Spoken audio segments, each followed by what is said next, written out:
Hello everyone, इस video में हम पढ़ेंगे ईवीएस क्लास 5th का chapter 19 a seed tales a farmer story. तो इसमें एक सीड है जो कि एक छोटा सा बाजरा का एक सीड का मतलब होता है बीज।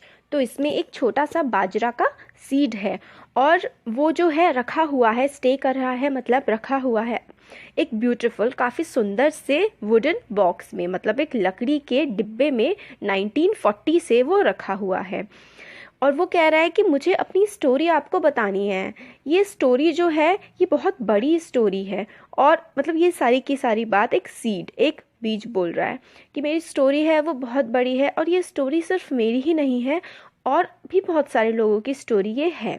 ये स्टोरी है एक फार्मर, एक किसान दामजी भाई की और उनके परिवार की। तो वो ये बताता है कि अगर मैं अपनी स्टोरी अब नहीं बताऊंगा तो बहुत देर हो जाएगी। It might be too late, अब बहुत देर हो जाएगी अगर मैं स्टोरी अपनी अभी ना बताऊं तो वो बताता है कि मैं जो पैदा हुआ था वो हुआ था वनगाम, गुजरात में। गुजरात के वनगाम में ये सीड कहता है कि ये पैदा हुआ था। वो जो साल था उस साल बहुत अच्छा बाजरा हुआ था। बाजरा को हम इंग्लिश में मिलेट भी कहते हैं। तो मिलेट की जो क्रॉप है, बाजरे की जो फसल है, वो बहुत अच्छी हुई थी और फेस्टिव मूड था, मतलब बहुत ही अच्छा सा मूड था सबका गांव में। और जो एरिया था वो वाला, जो ये जो वनगाम गुजरात का जो पूरा इलाका था वो बहुत ज़्यादा फेमस हुआ करता था ग्रेन्स और वेजिटेबल्स के लिए। देखिए, ग्रेन का मतलब होता है फसल ही हो गया, अलग अलग तरीके के बीजों की फसल, और वेजिटेबल्स मतलब सब्जियों के लिए काफ़ी ज़्यादा वो गांव जो है वो फेमस था। हर साल जो है दामजी भाई कुछ सीड्स, कुछ बीज जो है फसल के अच्छे क्रॉप के अलग निकाल के रख दिया करते थे। और इसी तरीके से जो बाजरा फैमिली थी वो एक जनरेशन से, एक पीढ़ी से दूसरी पीढ़ी तक जाती रहती थी। मतलब ये है कि जैसे कि इस साल बाजरे की फसल हुई, उसमें से कुछ बीज बचा करके अलग रख दिए गए, फिर अगले साल उन्हीं बीजों से दोबारा से फसल उगाई गई। तो बाजरे की जो परिवार है, जो जनरेशन टू जनरेशन वही यूज किया जा रहा है बाजरे को। अच्छे जो बीज होते थे उनको स्टोर किया जाता था ड्राइड गार्ड में। देखो, गार्ड होता है लौकी, तो सूखी हुई जो लौकी है ना उसको अंदर जो है बीजों को स्टोर करके संभाल करके रखा जाता था और ऊपर से मिट्टी से इनको ढक दिया जाता था, कोट कर दिया जाता था। इस साल क्या हुआ, दामजी भाई ने मगर एक वुडन बॉक्स बनाया, मतलब एक लकड़ी का डब्बा बनाया खुद से बीजों को रखने के लिए। और उसमें उन्होंने क्या किया, बीज रख दिए और साथ ही साथ नीम की जो है वो पत्तियां भी उन्होंने रख दी ताकि जो है कीड़े ना लगे बीजों में। और इन्होंने क्या किया, डिफरेंट कंपार्टमेंट बनाए, मतलब अलग अलग भागों में डिब्बे को बांटा। देखिए, जैसे कि ये डिब्बा है ना, इसमें बाजरे की फसल रखी हुई है, तो उन्होंने अलग अलग भाग में डिब्बे को बांटा और उसमें अलग अलग तरीके के जो है वो बीज रख दिए। और वो बीज जो है, बाजरे का बीज, अपनी कहानी सुना रहा है। तो वो कहता है कि ये जो डब्बा था ये हमारा सुंदर सा घर था। अब उन दिनों में जो दामजी भाई थे और उनके कज़न, मतलब उनके चचेरे भाई और तयरे भाई, मतलब चाचा ताऊ के बच्चे, सब एक साथ रहा करते थे एक जॉइंट फैमिली में। और वो जो परिवार था वो काफ़ी बड़ा, लार्ज फैमिली हुआ करती थी। हर कोई जो था गांव में वो एक दूसरे की मदद करता था फार्मिंग में, मतलब फसल की कटाई करने में और फसल उगाने में, हर चीज़ में पूरी के पूरा गांव एक दूसरे की मदद किया करता था। जब जो क्रॉप है, फसल उग करके तैयार हो जाती थी तो हर कोई जो है सेलिब्रेट किया करता था साथ मिल करके। तो जो बीज है वो बोलता है कितने सुंदर दिन थे वो भी, इतने बड़े बड़े मतलब त्योहार अच्छे तरीके से सब लोग मनाते थे और कितना कुछ खाने के लिए हुआ करता था। विंटर्स में, सर्दियों के समय जो एंजॉय करने का, मज़े करने का टाइम होता था वो उंगड़िया, उसमें क्या होता था, उंगड़िया एक काइंड ऑफ स्ट्रू है, एक लंबी सी कोई एक, अभी हम आगे समझेंगे इसमें स्ट्रू, ये उंगड़िया क्या होता है अभी आगे बताऊंगी मैं।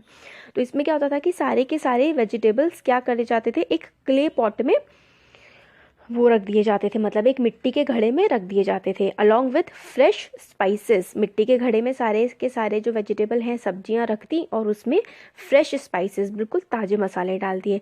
पॉट जो है, मिट्टी का जो घड़ा है, उसको ऊपर से ढक दिया जाता था और उसको रखा जाता था कोयले के ऊपर। फिर जो वेजिटेबल हैं वो धीरे धीरे आराम आराम से एक स्पेशल कुकर, ये स्पेशल कुकर जैसा बन जाता था, उसमें पकते थे आराम आराम से। और कहाँ पर, खेतों में ही। फिर वो कहता है कि हाँ अरे मैं तो बताना भूल ही गया कि जो है ये जो डिश है, एक काइंड ऑफ स्ट्रू जो है, ये इसको उंघड़िया इसलिए बोलते हैं क्योंकि इसमें जो पॉट है ना, जो मिट्टी का जो घड़ा जिसमें ये बनता है, उसको अपसाइड डाउन मतलब ऊपर से नीचे की तरफ उल्टा करके इसको रखा जाता था और इसी वजह से इसका नाम उंघड़िया है।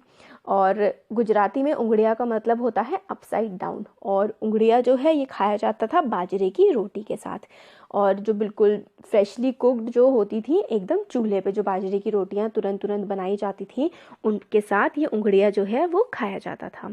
फिर वो कहता है कि कितना अच्छा स्वाद हुआ करता था, ऐसा लगता था अर्थली टेस्ट, मतलब जो मिट्टी का उसमें एकदम फ्रेश जो वो स्वाद मिला करता था। और उसको खाया जाता था होम मेड बटर, घर में बना हुआ जो बटर होता है, कर्ड मतलब दही, और बटर मिल्क, जो बटर मिल्क होता है ना, जैसे जो बटर निकालते हैं उसमें मिल्क जो होता है, उसके साथ जो है ये सब खाया जाता था। तो फार्मर्स जो है अलग अलग फसलें उगाया करते थे, और ग्रेन्स, जैसे कि ग्रेन्स हो गए ना, ये जो बाजरा हो गया अलग तरह के, और दूसरे जैसे गेहूँ चावल वगैरह, अलग अलग ग्रेन्स और सब्जियां उगाते थे जो सीज़न चल रहा होता था ना, जो मौसम चल रहा होता था उसके अकॉर्डिंग।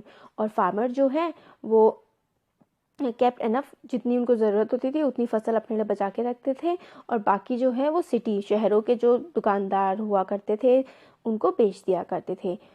कुछ फार्मर जो है वो कॉटन भी मतलब कपास भी उगाया करते थे, और घर में फैमिली मेम्बर्स जो हैं वो चरखे से उस कपास को काटा करते थे। और चरखा होता है स्पिनिंग व्हील, जो गोल गोल घूमता है, उससे चरखे से क्लोथ को काटा जाता है, और फिर उसके धागे को काटा जाता है, और उस धागे से जो है वो कपड़ा बनता है।